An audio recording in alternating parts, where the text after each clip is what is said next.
દ્વારકા ડિવિઝનના દરિયા કિનારા વિસ્તારમાં ગયા અઠવાડિયે આશરે 32 કિલો જેવું ચરસનો ડ્રગ્સ મળેલું હતું, જે સંદર્ભે મીઠાપુર પોસ્ટે ના PSI અને જોશીનાઓ તપાસ કરી રહેલ છે.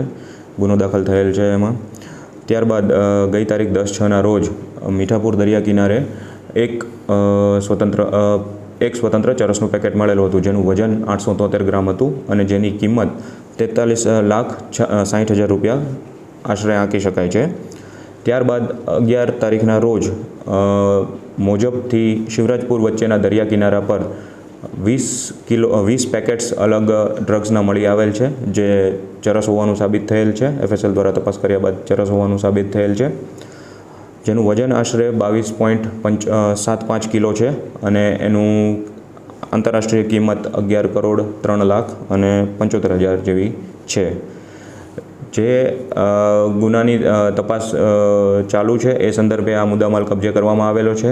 તેમજ દ્વારકા દરિયા કિનારે એક્ટિવ પેટ્રોલિંગ ચાલુ છે, સઘન પેટ્રોલિંગ ચાલુ છે. સ્થાનિક પોલીસ તેમજ SOGની ટીમ વિજિલન્ટલી ત્યાં ફૂડ પેટ્રોલિંગ પણ ચાલુ છે. માછીમારોને બધાને બ્રીફ કરેલા છે, બધાને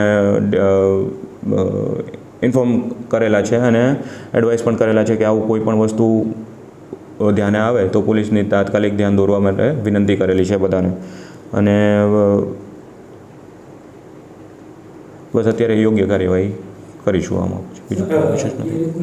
ગઈકાલે કચ્છમાં પકડાણું અને પછી આપણે અહીંયા દ્વારકામાં પકડાણું, દરિયાઈ વિસ્તાર આજુબાજુમાં જ છે, તો આ કનેક્શન બે એક જ હોઈ શકે?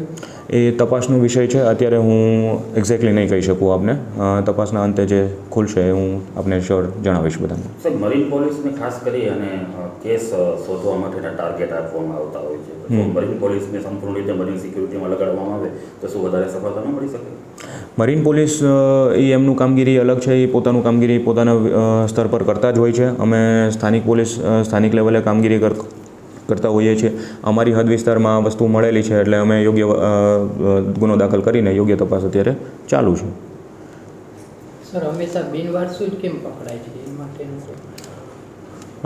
બિનવારસીમાં એવું હોય છે કે હજી અગાઉ પણ બીજા અન્ય જિલ્લાઓમાં દરિયાકાંઠે ડ્રગ્સ મળેલા છે, જેના તપાસમાં એવું ખુલવા પામેલ છે કે દરિયાકાંઠામાંથી કોઈએ ફેંકી દીધેલું હોય છે ડ્રગ્સ, જે તરતું કદાચ કિનારા પર આવી શકતું હોય છે. અને હજી આમાં તો તપાસના અંતે ખબર પડે કે કેવું છે, શું છે. આ સેમ જ છે કે અન્ય કોઈ આરોપી પણ છે.